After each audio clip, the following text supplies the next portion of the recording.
ایک اور روایت سنیے، ایک اور حدیث سنیے. ان امراتن، ایک عورت تھی، تصیح فی سکک المدینہ، وہ مدینے کی گلیوں میں چیخ چیخ کے پوچھ رہی تھی نبی معظم کہاں ہیں، نبی معظم کہاں ہیں، نبی معظم کہاں ہیں. صحابہ نے بتایا اس طرف تشریف فرمائے. وہ چیختی ہوئی حضور کی بارگاہ میں حاضر ہوئی.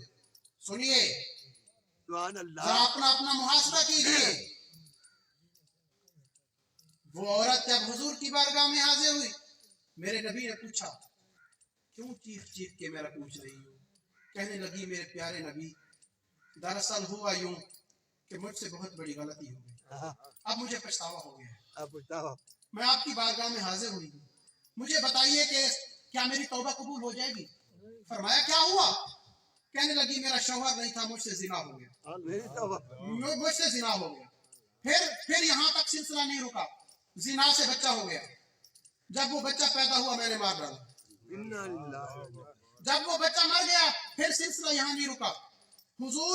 حضور میں نے اس بچے کو سرکے کے مٹکے میں ڈال دیا، سرکے کے مٹکے میں ڈال دیا تو سرکے کی وجہ سے وہ بچہ گل گیا. پھر میرا گناہ یہاں نہیں رکا، میں نے وہ سرکہ کسی کو بیچ دیا. حضور بتائیے میری توبہ قبول ہو گئی؟ فرمایا جو تو گناہ کر کے آئی ہے، تو نے جو زنا کیا ہے تو شادی شدہ ہے، رجم ہوگی. تو نے جو ایک جاندار کو قتل کیا ہے، بے قصور جاندار کو قتل کیا ہے، تجھے جہنم ہوگی. جو تو وہ سرکہ بیچ کے آئی ہے، تو نے بہت بڑا کبیرہ گناہ کیا ہے، اس کی اللہ کے حضور سزا ہے. اس کے بعد میرے نبی نے جو فرمایا اپنے دل پہ ہاتھ رکھ کے خود اپنے ضمیر سے پوچھیں. میرے نبی نے فرمایا لیکن ظننت انک ترکت صلاۃ العصر، مجھے لگتا ہے کہ تو اتنے گناہ کر کے آئی ہے، مجھے لگتا ہے کہ تو نے کوئی عصر کی نماز چھوڑی ہے، مجھے لگتا ہے کہ تو اتنی مصیبتوں کی شکار ہوئی، تو اتنے گناہوں کی شکار ہوئی، تو نے رب کی اتنی نافرمانی کی، مجھے لگتا ہے کہ تو کوئی عصر کی نماز چھوڑ چکی ہے. اس ایک عصر کی نماز چھوڑنے کی وجہ سے تو اتنی مصیبتوں کی شکار ہو گئی، تو اتنے گناہوں کے ببال میں آ گئی. مجھے لگتا ہے تو نے عصر کی نماز چھوڑ. تو بندے خدا کے کہاں بیٹھے ہو؟ کدھر پھر رہے ہو؟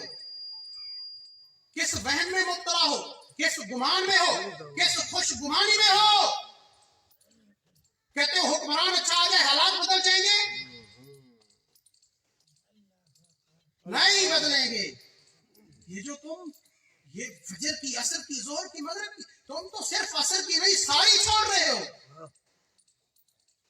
مسجد کے پڑوس میں بیٹھ کے نماز چھوڑ کے بیٹھے ہو، فضول میں وقت گزار رہے ہو، گپ سپ میں گزار رہے ہو، نماز چھوڑ رہے ہو. ایک عصر کی نماز چھوڑنے کی وجہ سے اتنی ببال، تو پھر آپ کیسے مصیبتوں سے بچ سکتے ہیں؟ یہ مصیبتیں تمہارے اوپر اگر ہیں تمہارے اعمال کی وجہ سے، تمہارے کرتوتوں کی وجہ سے. آج سچی توبہ کر لو، آج سچی توبہ کر لو، تب انقلاب آئے گا، ورنہ یہ حکمرانوں سے انقلاب نہیں آئے گا، یہ جاگیرداروں سے انقلاب نہیں آئے گا، یہ وڈیروں سے انقلاب نہیں آئے گا. انقلاب آئے گا آپ کی سچی توبہ سے، اللہ کی طرف رجوع کرنے سے.